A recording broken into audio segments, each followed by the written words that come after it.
Alright guys, so I haven't really been posting much lately. I've finally moved into a new house and my garage is still a mess, but I finally have a garage.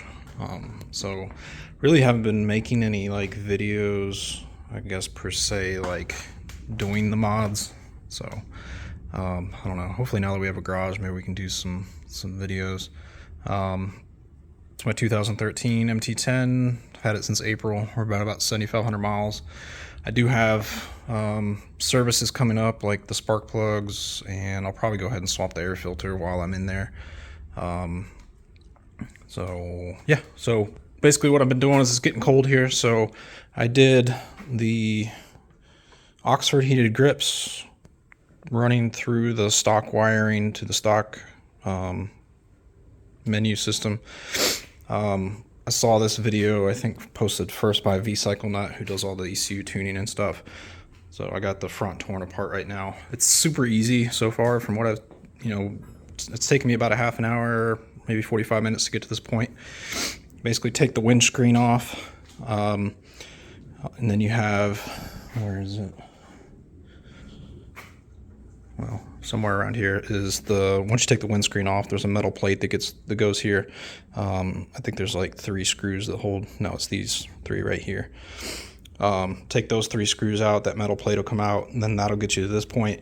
I did take the headlights loose just to give me a little bit more room to get my fingers in here. But the grips come with these connectors on the ends of them. You cut these connectors off, and then you buy the old style Yamaha turn signal things, and the turn signal things plug directly into the factory dash. So when you take this off, it's basically both of them are sitting right here taped together. Pull them apart, and there's no polarity to it. You just cut those on there, crimp these connectors onto the ends of the grips, and then you plug it straight in here. Once you plug it straight in there,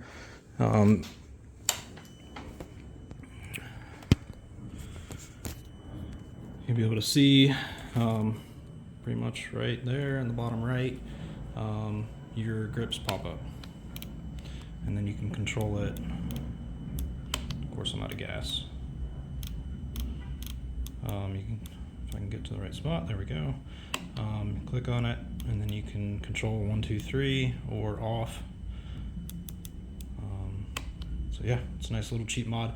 All in all, I think this cost me about don't want to do that. All in all, this cost me about 45 bucks, the grips. So you cannot get at least what I could find, I could not find the sport grips. So these are the touring grips. Even compared to the stock Yamaha grips, I consider these more grippy. There's more texture to them. Actually was able to get the stock grips off without cutting them. But here's the stock grip.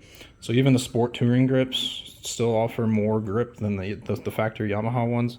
I would say they're about the same softness. So yeah, I don't know. I went with the touring grips because I couldn't find the sport bike grips. But the touring grips will work just the same. The ones you want are the ones with the white connectors, which, as far as I know, the white connectors are the 2-prong, so you want the 2-wire. So as far as I know, there's no reason why this mod won't work as long as you're using a 2-wire. Like I said, as far as I know, there's no polarity to it. So just cut these off and then put the Yamaha turn signal adapters on there, and then they just plug straight in. So yeah, I'm gonna button it up, secure the wiring. I need to just put a couple zip ties on it. I was able to run it through, for the most part, through the stock loops. So yeah, I'm gonna get this thing buttoned back up, get it put back together, and then yeah, hopefully some other people can do this. And 45 bucks versus the 300 for the OEM Yamaha ones, which, as far as I know, a lot of people say that the OEM Yamaha ones suck. So hopefully these will work better, and obviously they're a lot cheaper. So thanks for checking it out. Catch you guys later.